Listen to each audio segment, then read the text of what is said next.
Washington's traveling to Indiana. It's time for some keys to the game.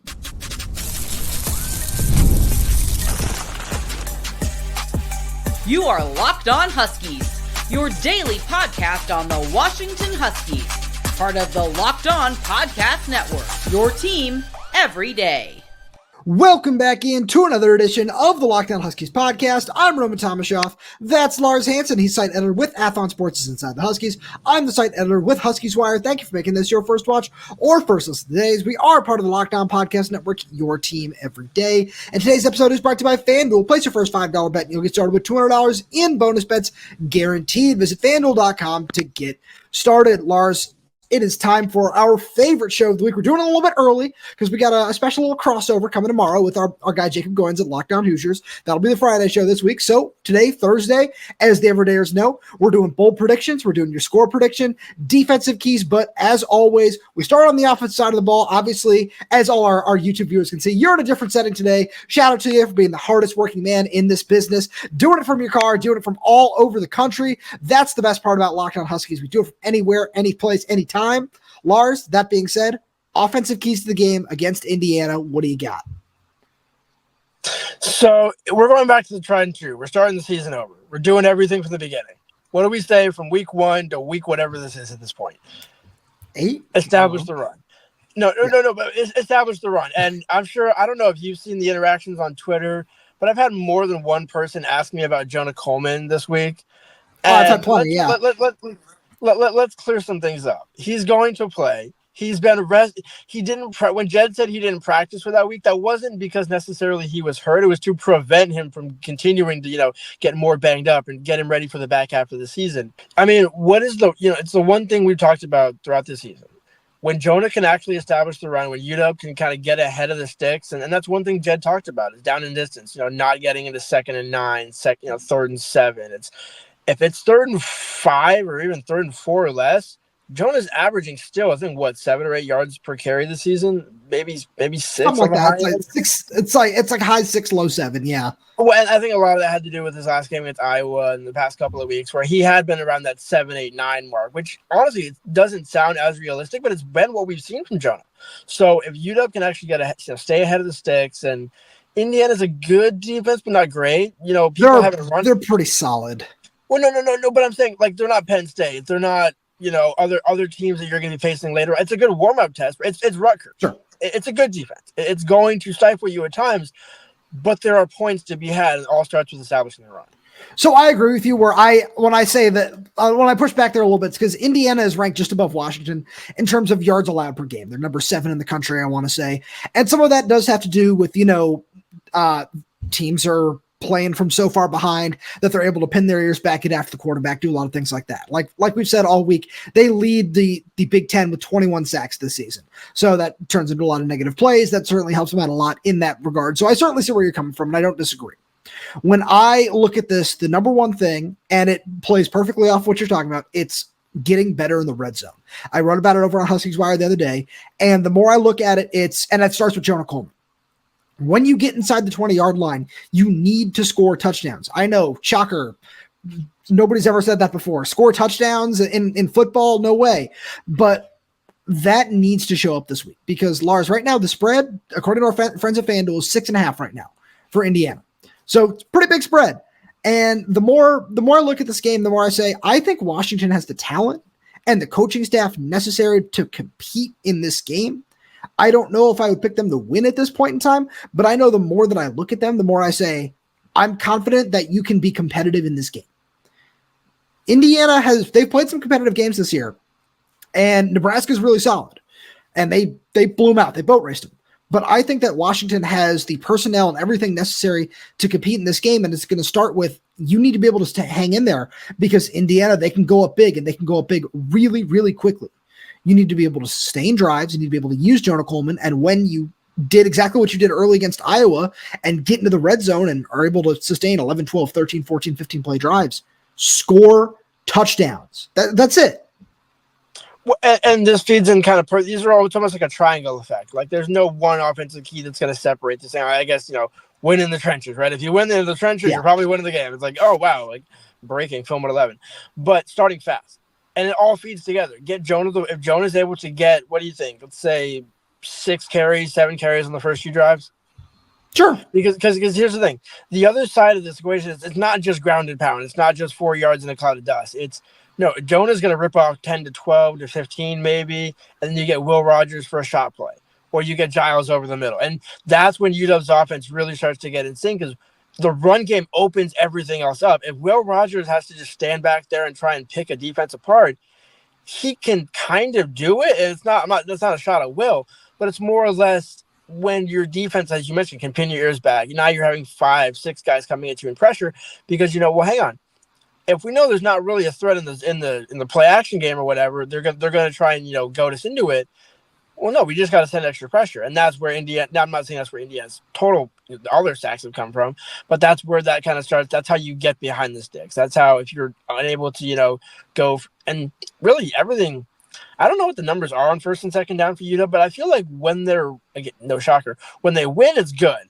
When they lose, it's bad. But ironically, against Iowa, like you mentioned, the first 2 drives, they were good. Like, yeah, points were to be had, and that's what was so. And then, Jedd's like, well, the 32-yarder gets blocked, and it's like, I think that block was more just indicative of kind of what was just to come in the game. Like, look, it's all bad. It's all going to be bad. It's not just on Grady. It's not just on, the lack of Jonah and the health and the left tackle. It's like, it's everything. And that's why it was 40-16. And it's like, hey, sit down, be humble, go through your bye week, get healthy. Now come out of it. And really, I mean, I say all this to say, like, you start fast, all the pieces are there. The only piece that is not, maybe isn't the most important position that nobody really talks about is left tackle. So it's like, if that can withstand the first couple, and like that's what I'm going to be looking to see. Like, sure. How do Kaylee Safai and Swanee Fasola, whoever ends up getting the start, because it's not Max, we found that out from Brendan and Jedd, but we haven't really gotten an indicator. It's probably going to be Swanee, but if they're both been banged up, maybe Tafai. I mean, Tafai, worth noting, I say this half tongue in cheek, but, the first 3 highest graded pass blocking players for Washington this season, on PFF, Voight Tanufi, Jonah Coleman, and then Kaylee Tafai. So Kaylee Tafai has been good, but the problem is he's only been, I think, in 5 games. He's had limited reps. So, do you expand that out? Does it get better? Well, if your best pass blockers are a converted defensive lineman turned tight end for 4 plays and you're running back, you can kind of take anything you can get. So I see where you're going with that, and I agree, because it all is going to start up front. I feel like we're going to see rotation. We talked about Kaylee a little bit on the Wednesday show, that when you look at just what he brings to the table, it's solid, and you can see the potential. Like Sowane, he was a long-term developmental take. And in the situation that Washington is in up front, you need to be able to win up front. You need to be able to dominate the line of scrimmage. And that's going to be really tough. None of these things are going to be easy in this game. But the more I look at what Washington has, if you're able to figure out a plan along the offensive line, I think having 2 weeks off is going to really help them and help them get further into sync, which is something that I feel is still somewhat underrated, where the more we look at this offensive line, we know it hadn't played together, and it looked solid in a lot of games. It looks, especially, I think about that Michigan game against the talent that they have on the defensive line. Washington's offensive line, especially in the first couple of drives of the game, it looked really, really solid. There are plays that really stood out saying, yeah, this offensive line is coming together. And then there are other ones where, against Iowa more so, it's, there's still a long way to go. And that's the thing I'm going to be watching really closely this week, because, you talk about Will Rogers. If Will does have time to throw, we know he can assess the field. We know he can make good decisions and get the ball out on time and get the ball out quickly. But is it going to be consistent? And that's one of the things that Jedd was, that was one of the biggest parts of the message, was all of this needs to be really, really consistent. And Lars, with that being said, let's move on to the defensive side, which we'll get to right after a message from our good friends over at FanDuel. Hey, NFL fans, you can start the season with a big return on FanDuel, America's #1 sportsbook. So when you get a hunch in the middle of the game, you can check out the latest stats, view live play-by-play, and so much more on the same page where you place your bets. You can start with $200 in bonus bets guaranteed when you place your first $5 bet. That's FanDuel.com. And I know Thursday Night Football coming up tonight. I got some fun stuff on both sides here, where I look at the Minnesota Vikings and I love everything about Justin Jefferson, over in yards, over in catches. Give me an anytime touchdown there as well. And then looks like Cooper Kupp's going to be playing tonight as well. Give me the over on catches and an anytime touchdown for Cooper Kupp as well. You put all those together, a nice little parlay on FanDuel. You could make some nice money. Go check all those odds out and so many more over on FanDuel. So Lars, moving on to the defensive side here, there are a lot of ways that this Indiana team can beat you, as Steve Belichick said when we talked to him on Tuesday. Where do the keys to the game start for his group? I think, well, in a normal week, you would say, containing Curtis Ward, making sure, the DBs, which is kind of what I've said throughout the week. But with Tayven Jackson, you got not an inexperienced quarterback, but again, you don't have the starter in there. You don't have Curtis Ward in there. So see what you can do. Maybe throw some not exotic looks, but I mean, Steve Belichick is the perfect defensive coordinator to have a guy where it's, hey, it's not the starter coming in, so now we can kind of throw him off. Where normally you would think, well, hey, maybe you got to prepare for what he can do. You almost kind of feel more, and this is where it becomes a coaching match, a true coaching match between Curt Cignetti's scheme and Steve Belichick. And I think we both, while respecting Curt Cignetti, kind of lean towards Steve Belichick. And so I'm looking for how can Steve Belichick and this Washington defense get Tayven Jackson off his rhythm early? Because we saw him 8 of 9 for 2 touchdowns in the back half against Nebraska, but Washington isn't Nebraska. Let's be real about that. So, everybody was saying, Nebraska is going to be the tune-up. I think Washington always was going to be the true test for Indiana, the first true test for Indiana this season. And, I mean, Washington's got the horses to do it. You got a fully healthy Carson Bruner. Alphonzo's come from every which way this season. So I would probably lean toward, how can you use Alphonzo the best early and often to kind of those first couple of drives, similar to where we talk about the offense, establish yourself on offense. How can you establish the defense early on to kind of put Indiana behind the sticks early and often?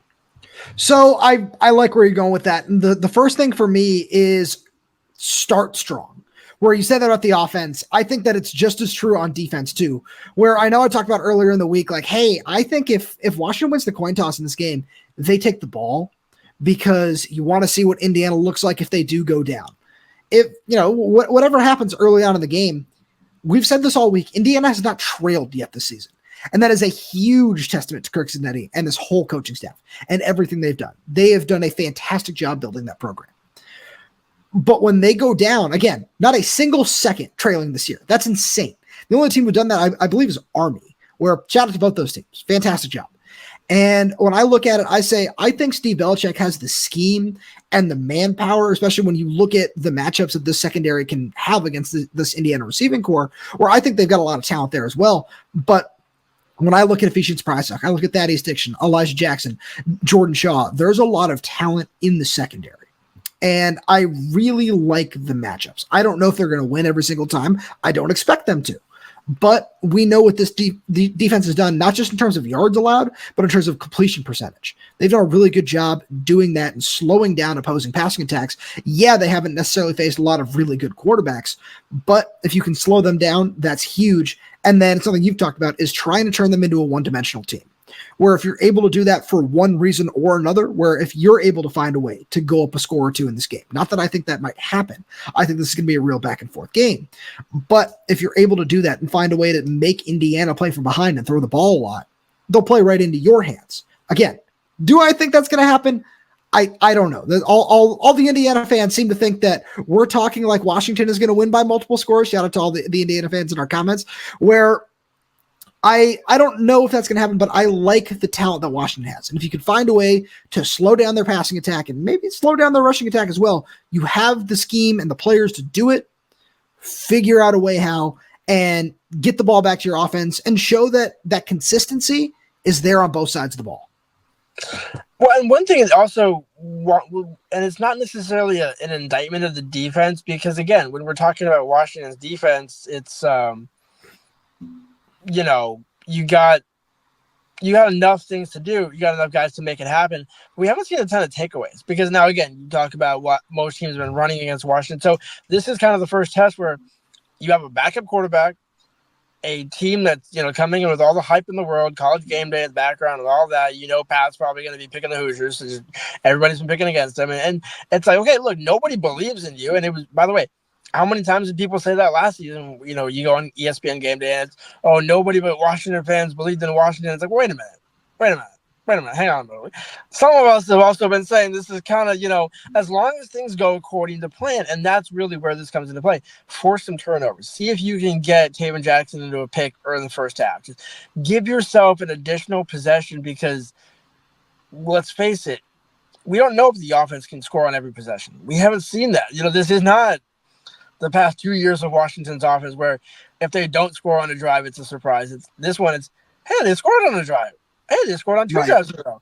Hey, they scored on 3. I think that might be a record this season. So whereas and again, we said that coming into the year. This is a new look offense. This is a different, while still a good scheme, and we both praised Jedd's scheme. Jedd has kind of, gotten his way in things. So for the defense, give Jedd as many opportunities as you can. As Steve said, we'll take the ball anywhere.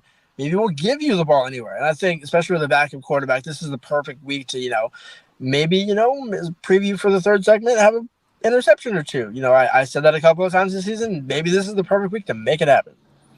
So I like where you're going with that. And that's the biggest thing where I think when it comes to, let's talk about Tayven Jackson then for a second, because another thing that, the more you look at him, he is mobile and he is able to run around a little bit.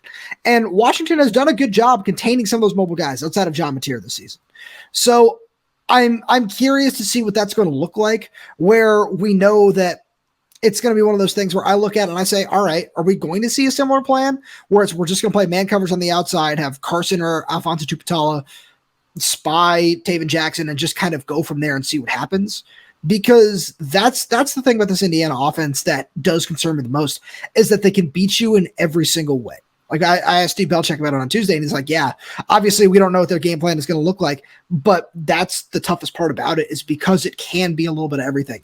They want to throw the ball, they can do that really well. If they want to run the ball, they can do that really well. They got the RPO game in there. There's a little bit of everything. And this is like, I honestly can't remember the last time, because even with Oregon, last year with how good that team was, you knew how they wanted to attack you. With this Indiana team, I have to go back to something our buddy Jake Butt and I were texting about the other day, is he was like, yeah, this Indiana team is one of the best coach teams I've ever seen. And truly, hats off to them for that, for being able to do that, to Curt Cignetti for the job that he has done. And I'm just so curious to see how this game plan is going to play out on the defensive side, especially because what that battle is going to be between what we know Steve Belichick has done to revive this Washington defense versus what that coaching staff has done to revive Indiana. It's really impressive. And it's going to be just such a fun battle to watch. It makes me think back to, you mentioned the spread with our friends of Pando being 6.5. I think the over-under, correct me if I'm wrong, is 52.5. Yeah, that's where it was last time I saw it, yeah. Basically puts it at 25, 26 points per team. That's kind of been the magic number for you. What's the magic number, 23? I think 24, 23, somewhere in that ballpark, where it's been, look, if you can just give the offense, the offense doesn't even need 30. The offense needs 27. And the defense needs about 23, 24. This is the perfect type of game where it's like, look, you're not going to win every time. You mentioned that earlier in the segment where it's like, look, I mentioned earlier in the week where it's like they have 5 wide receivers and a couple of running backs. So they're going to get their wins. This is not going to be a Jimmy Leg rush 3 drop 8, Mike Leach becomes the ghost of himself. No, rest in peace to the legend. But I meant that in terms of on the field play. But with that being said, Curt Cignetti is not like that. So he's going to have his wins. They're going to get their points. It's a matter of, can you win when it matters? And honestly, the one thing we haven't talked about the past couple of weeks because it hasn't been an issue, can you get out of your own way? Can you not have the penalties?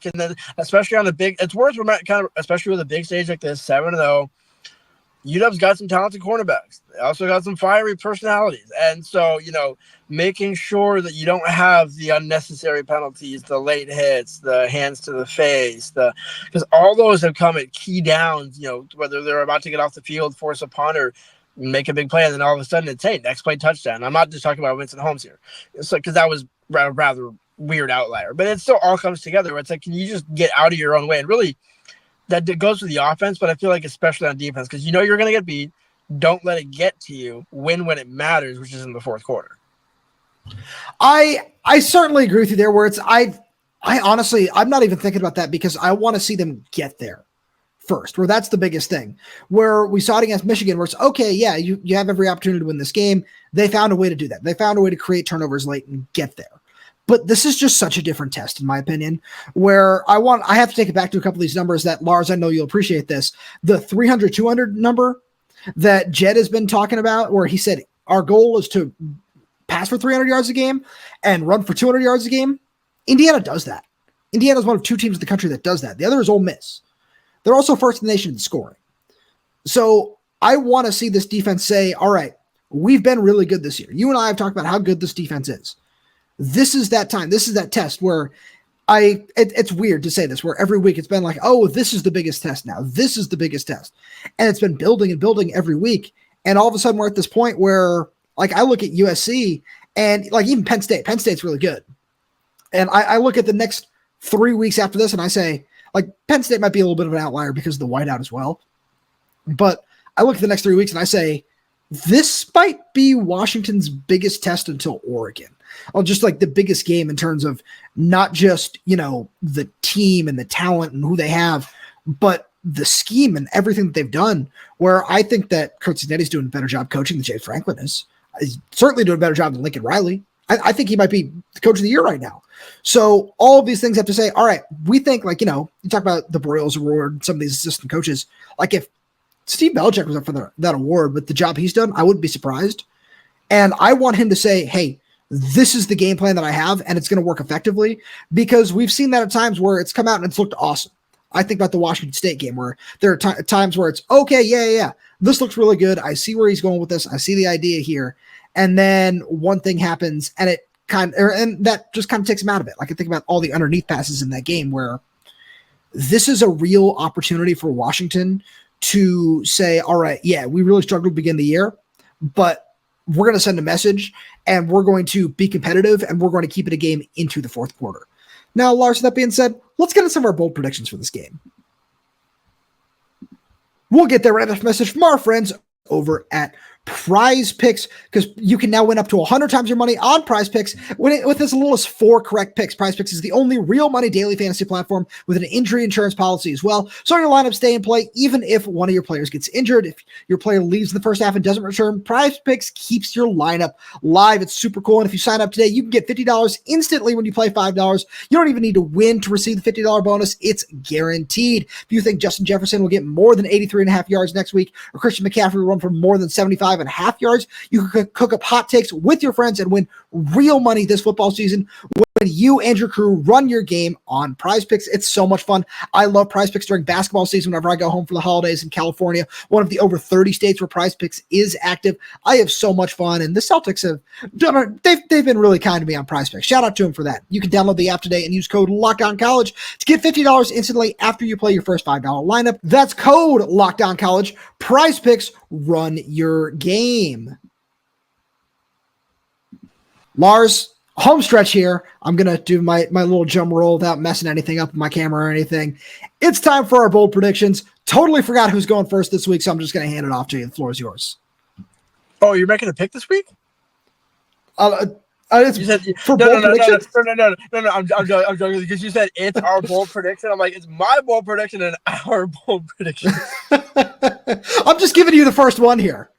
I'm just joking with you. No, honestly, I was trying to buy myself time because really, there's so many ways we can go with this. I'm honestly, I can't. We love FanDuel, but I would love to see more, player parlays. Would love to see that because Jonah Coleman is the only UW player guaranteed or betting favorite to get a touchdown this week. So I'm going to go with 3 UW players. We'll get at least 1 touchdown this week. Oh, I had a touchdown one too. No, but I'm going to say 3. So I'm going to parlay. Okay. This is a 3 parlay. Denzel Boston. Jonah Coleman gets 2. Ooh. And Decker DeGraff gets 1. Oh, I like this. Okay. So I like where you're going here. I also had a 2 touchdown man, but mine is Denzel Boston, where this Indiana secondary has been solid this season. But I think, again, especially if Washington can, no matter if they stay in this, if Indiana gets up big somewhat early, like they've done plenty of times this season, no matter how I look at this, it's going to be a big day for Denzel Boston. And he's already leads the Big Ten in touchdowns this season with 9. He's second in the nation with those 9 touchdowns. Give me 2 to add to his total this week. He's going to come out of this game with 11 touchdowns. 2 shy of Rome's record last season. Nice. Yeah. And again, like, it's crazy to say, but Denzel's kind of on par. I'm not on par with Rome Odunze. He's not going. I'm not his agent. I don't know what he plans to do after the season.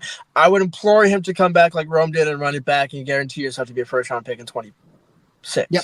Yeah, that checks out. I was at 25, and I was like, wait, no, actually, next year is the draft, and I hate how that all works out. Anyways, so now we got to go.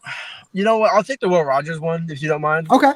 Because again, I'm going to disappoint some people on the score prediction, but that also means UW's probably going to win the game because we're 1-0. UW's 1-0 with the reverse jinx. Yeah, exactly. So we're going with that angle again, but I'm going to save that for later. But give me Will Rogers. He's going to bounce back a little bit. He'll be 23 of 28 for 285 and 2 touchdowns. Okay, I like where you're going there. I can get on board with that. Oof. Okay. I have a bunch here, and you know what I'm gonna do? I'm gonna go back. It's another touchdown one, and I know it's an old reliable for both of us in terms of just a plain anytime touchdown. Give me Adam Mohammad's first college touchdown comes this week, where I think and I got a little bit of a reasoning behind this one, because I think when Washington gets into the red zone, we're going to see a little bit more of Jedd trying to establish the run down there. Where some of the messaging he gave us earlier this week when he was talking about, Jonah and getting healthy and everything, it all kind of felt like, yeah, I understand we need to use him more in the red zone. We need to run the ball more down inside the 5-yard line.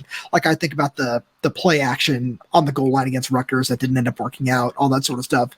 And I think that they're going to just try to, just straight up run power O, do some of those things, see what happens. And I think that Jonah's going to be a huge part of that, but I think with what this coaching staff, especially the way they talk about young guys all week long, how they see Adam Mohammad's future, I think they're going to try to get him in there in a key spot. I agree. I'm just going to take the other freshman. Damon gets his first rushing touchdown. I like it. And so that's a throwaway that I'm going to pivot because we got to get some defensive ones in here. I'm going to kind of go 2 for 1. So you go 2 in a row after this, and then we'll get to my prediction. Work for me? Sure. The obvious one on defense. The most obvious one there could possibly be. You might have wanted to take this one, and you feel free to chime along if you want to. Jordan Shaw gets his first interception. I like that one. And it goes against Indiana. And I will say it is one of 2 Tayven Jackson interceptions. Okay. Who gets the other one? I'm going to put you on the spot there. You know what? I'm going to double down on freshman. We're coming out young. Kamori House. Respect. I like that one. So I actually don't have an interception one, but I'm going to put one in there just to be safe. And I'm just going to take, because since I put you on the spot, I would flip Kamori House with Ephesians Prysock. I think he gets his first of the season. I think that this is, if there's any game where Indiana is going to try to, just attack Washington all over the field, I feel like we've barely seen him thrown at all season long. Like there are points where it's, oh yeah, Ephesians Prysock's over there. And it's, I'm not saying that in any, in any way to slight him. It's just teams have not wanted to test him week in, week out. I think Indiana's going to try. And I think maybe they hit a big play or two because we haven't, necessarily seen a lot go that way. But I think he's going to rebound. I think he's going to get an interception at some point in this game. All right, one of my 2 here, I'm going to give a shout out to Grady Gross. I think Grady gets back on track this week. I think he makes 2 field goals, and I think one of them is a 45-plus yarder. So I think that Jedd's going to rely on it a little bit. Maybe, it's something before the half. I don't know. There are a whole lot of different ways that can play out, but I think Grady is 2 for 2 on field goal tries this week. And the other one, going to go defense, going to go all reliable here, and tackles. Give me the leading tackler for this game will be, this is really tough because I had Carson Bruno written down, but I don't want to stick with him. I know he's healthy. I know he's going to be flying around, but there's something about the way that I think they're going to use Alphonzo Tuputala in this game. I think he gets 8+, so that's what we're going to go with here. I want to hear one more out of you before we get into your score prediction. Ooh, okay. Well, so I was going to say I think Grady gets back on track, but I only think he has 1 kick, and it may or may not be the difference in the game. But okay. Again, it's funny. So that's my bold prediction because it's not my score prediction because my score prediction doesn't actually match up with that. But like we're throwing everything into ether, so like that way whatever sticks, we just clip on the back end and post that. So with that being said, so give me Grady 1 for 1, and I'm gonna say, as much as I would love to say from like 45 or 50, I'm gonna say it's just a basic 27. What was the 37 yarder? Because Okay. I can't remember what the distance was on Cameron Van Winkle or Peyton Henry's back in Oregon when he missed from the same It was distance. 42. 42. Okay, so and what you said, what, 45? Yeah, 45 plus for one of them. Okay, so I'll take 42 for Grady's one for me. Okay. But I'm going to double down. We don't need the drum roll at this point because it's just effects. So I've been going back and forth with this, and like I mentioned, what I tell you on Monday's press conference, I looked over at you and I said I was right about two things: Florida State and Indiana. I said Florida State was going to suck. I said watch out for. I didn't think Indiana. To be fully clear, I did not think Indiana would be this good, but I had a hunch. It was like I could see him being 5-2, 6-1 going into this game. They just happened to be 7-0. Indiana 35, Washington 31. Okay, so they cover the spread. Yes, I was gonna say there's my win for degenerate Husky fans who are like us and at least want to win somewhere this weekend. Washington can win this game. I'm with you on the pieces are there. The concern for me is the left tackle, and this is no slight to the players, but just the left tackle situation. Indiana potentially coming in with such a high. Can UW match that energy on the road? Get up early for another game, cross the country. I don't doubt them, but it's one of those we got to see it first before I start picking this again. Lars, as always, thank you so much for being here. Thank you all every day for tuning in. We really do appreciate your support, and thank you so much for making Locked On Huskies your first listen today. Now, for your second listen, check out the Locked On Big Ten podcast. Our guy Craig Sheeman puts the Big Ten first. When everyone else overlooks it, you can find Locked On Big Ten on YouTube, wherever else you listen to your podcast. And if you like everything we got over here, make sure to subscribe wherever you get your podcast, whether that's YouTube, Spotify, Apple Music, Amazon Music. We're there. We're everywhere. We're updating the channel with new content every single day. So make sure you click that like button, click that little bell so you never miss when we post a new video. If you have any questions, comments, concerns, drop them right down below in the comment section. And if you're audio only, please leave us a 5-star review, as it does help us out a lot. Thank you so much for tuning in, and we will talk to you on Friday.